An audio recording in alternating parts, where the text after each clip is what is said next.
What's up? What's good? Matt Clark here at the new Matt Clark. How are each and every one of you doing on this amazing Wednesday? I'm doing great. My girl's doing great. My family's doing great. Hope each and every one of you are doing great. And I hope you're having a great week. If you could please hit that like button, subscribe button, and that bell notification button so you get all my videos when they're new. If you could share with somebody on social media, help spread the message, help spread the word, that'd be amazing. And there's a PayPal option if you'd like to donate, help support the channel. The link is in the description of most of my videos. So what's up? What's up? What's up? How are you guys doing? It's Wednesday. It is hot outside, like unbelievably hot. It's like walking out into an oven and it's greasy, humid. It just sucks. I hate weather like this, like 40 degrees outside. It's gotta be with the humidex, you know? Just unbearable weather. Being outside in it all day is just crazy. But today we're gonna go and I'm gonna talk to you a little bit about treatment, not about addiction. I'm gonna tell you how treatment was when I came to my realization that I was officially done. I wasn't quite sure. I wanted to be, but of course, like that thought lingers. Like, is this real? Is this reality? Like, am I truly done with this lifestyle? Am I truly ready to walk away? And it's actually a funny story. What made me and convinced me to finally step away. And it was this fucking goof in treatment. So when I first got there, like, I was semi-committed, right? Like, I wasn't sure what to expect. I knew that I was going to be there for 6 months. And I also knew that it was going to be difficult. I wasn't getting out early. I had 5 months to my stat release, which means in 5 months, I would have been getting out no matter what and been going home on a parole. Instead, I'm going to treatment for 6 months. And I can't leave. I have to successfully complete this treatment to go home. It is a requirement of mine. Okay, so if I get kicked out of the program, that's a violation. I go back for 2/3 of whatever time I have left remaining. And I remember getting there, and this is a total mixture of people. Okay, it's not all cons. There's probably out of 30 men that are there, there's 2 houses, right? Each house is about 15 dudes. Out of 30, probably 10 of them are pen guys on parole, trying to, most of them, let's be real, are just trying to get out early because it's almost a guaranteed way to get out on your parole. So a lot of these guys are doing 5, 6, 7 years. And if they go on their day parole, first eligibility, and say they're going to go to Stonehenge, it's almost guaranteed, which means after a couple of years, they're basically going home. They go through the treatment and then they go home. But what they don't realize is that the program ain't easy. You're around a lot of busters.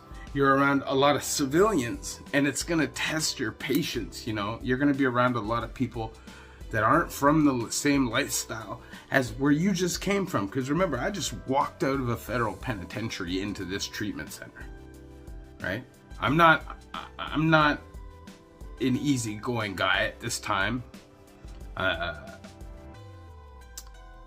You know, because you're not smoking piff, you're not doing any of that. Like, I was super high energy and I was kind of on one all the time. I was working out all the time. I was just kind of on one, and I wasn't really ready to be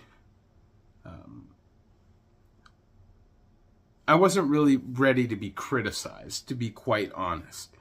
But that's not about why I'm doing this video. I'm doing this video because I wanted to explain to you guys why. What was it that really decided it for me? What was it that really let me know this was it? I'm done. And I remember sitting in one of our house meetings. It happened a lot in Stonehenge. It's a treatment center, right? So you're constantly in groups and talking. And I remember this fucking bird, okay?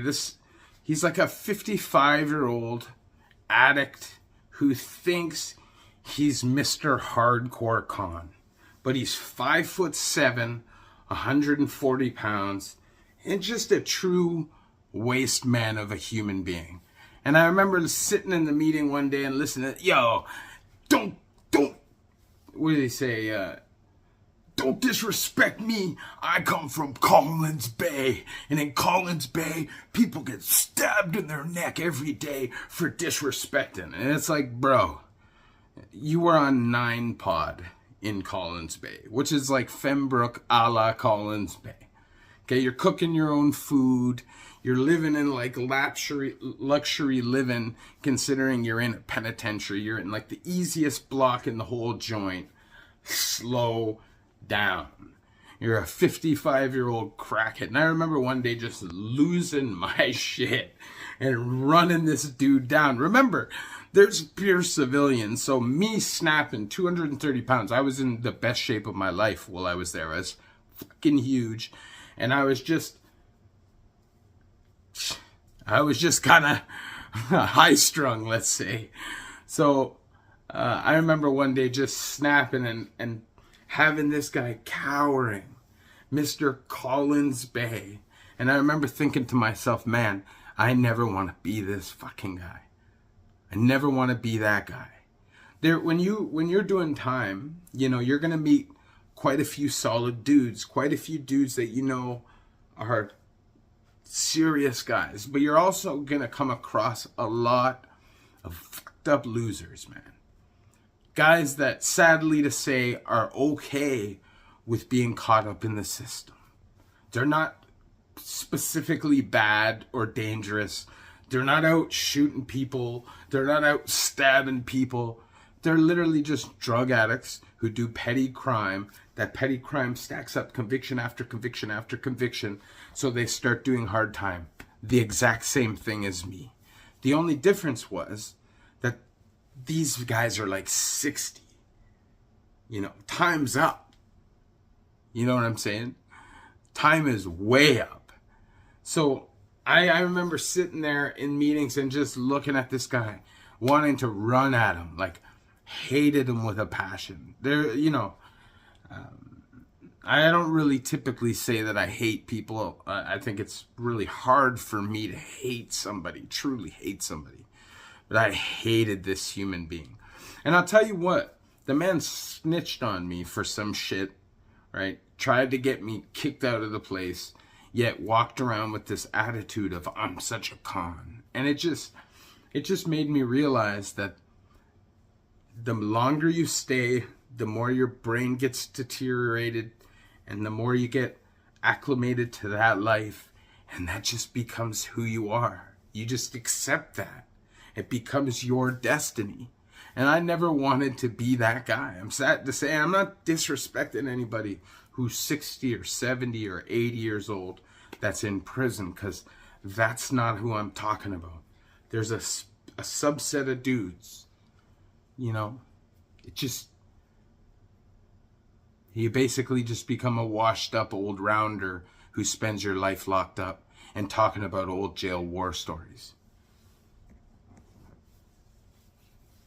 And I noticed myself getting caught up in this lifestyle young.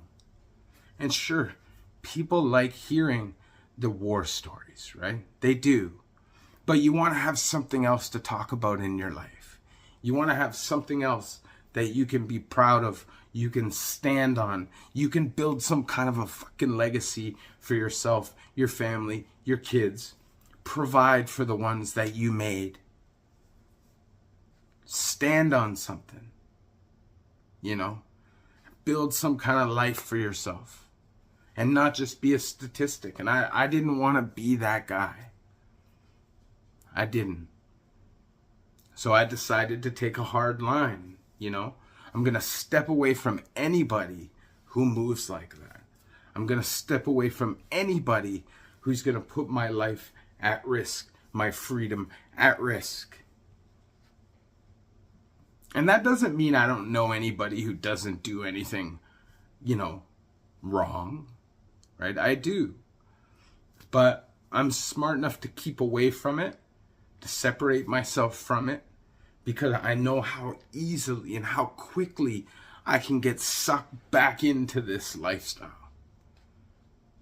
You know, I know, like, yeah, sure. I've had success. I've been out now for 5 years. Okay? Sure, that is great. But catch one fucking stupid case and you're caught right back up in that shit trying to get out of it again. And because of your past, because of your record, you're fucked. So you have to cut it. And anytime anybody puts any real risk around your freedom, you have to separate yourself from that human being. And that, to me, was the biggest and most defining part of it. As soon as I did that, parole, simple. Probation, what's that? Staying out, simple. Get a job, occupy your time with something positive. Surround yourself with people who are winning. Don't surround yourself with people who are losing. You know, surround yourself with people who are better, accomplish more than you, and it may even provide opportunities for you to push forward, to succeed, and to grow. Networking is a huge part of growing. You know, it's not necessarily just going one place, staying, and moving up, right? Sometimes better situations show themselves because you're around all these different positive situations. When I was in Stonehenge, there were so many fucking weirdos. Like, I'm gonna keep it real with you. It tested my patience every single day. But I also learned a lot about myself, and I learned that I was capable of holding in that rage. I was capable of not lashing out physically. I was capable of separating civilian from non-civilian. And it just made me learn a lot about myself really fast. And I sit here now talking to you guys and thinking to myself, man, it's unbelievable. Because there was literally a point in my life where I was like, fuck it. You know, you have no idea. Like, I'd see a Fed, I'm gone. Like, it's not even a question. It doesn't matter if I'm doing something wrong. Like, I was just on one. If I saw an opportunity to make money, I was making it. Didn't matter if it was going to get me in trouble. Like, I'd worry about that later. That was my mindset. You know? And it was because I knew I wasn't physically hurting people. So I wasn't really expecting to get in all that much trouble. The problem is, shit stacks up. It stacks up. It stacks up. And before long, you're doing numbers. And before long, you've thrown away 10, 20, 30, 40 years of your fucking life. And believe me, you don't want to be that guy. You don't want to be that guy in the jail, running around with a jigger, because you just seen this guy get stabbed. You just seen this guy get stabbed. Maybe your homie gets moved on, and now you're in a circumstance where you're thinking like, fuck, is it coming for me next? This is not the life that you want. Smoking dope out of somebody's ass. Eating pills out of somebody's ass. Because that's where it all comes from.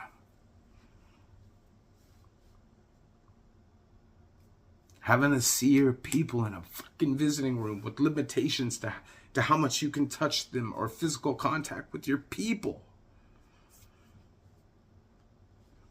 A total infringement on your fucking life. And none of it worth it. None of it, man. And I'm telling you, you think that time is going to drag. You know, you think time is just going to... And it seems like that day by day. But before long, you're me. You're me, man. And what have I gained from this? The only thing that I have actually gained is the wisdom and the knowledge to share with people coming behind me so that they hopefully don't make those same mistakes, right? That's why I share my stories with you guys. So you don't have to go through this shit. But the reality is, I wish I could just be successful already and have my shit. I know I have time. I know that. But why waste it? Listen to me when I tell you. Why waste it? If you could please hit that like button, subscribe button, and that bell notification button to get all my videos when they're new. If you could share with somebody on social media, help spread the message, help spread the word, that'd be amazing. And there's a PayPal option if you'd like to donate, help support the channel. Link is in the description of most of my videos. Stay home with your families. If you need money, get a job. If you need more money than that, get another job. Find a hustle. Put yourself on Kijiji as somebody who will work for cash. Figure it out. There's ways to provide for yourself and your family legitimately. I am 5 years out from doing years. And look, I'm providing a life for myself. Sure, I'm not traveling the world, living the lap of luxury, but I'm good and I'm happy.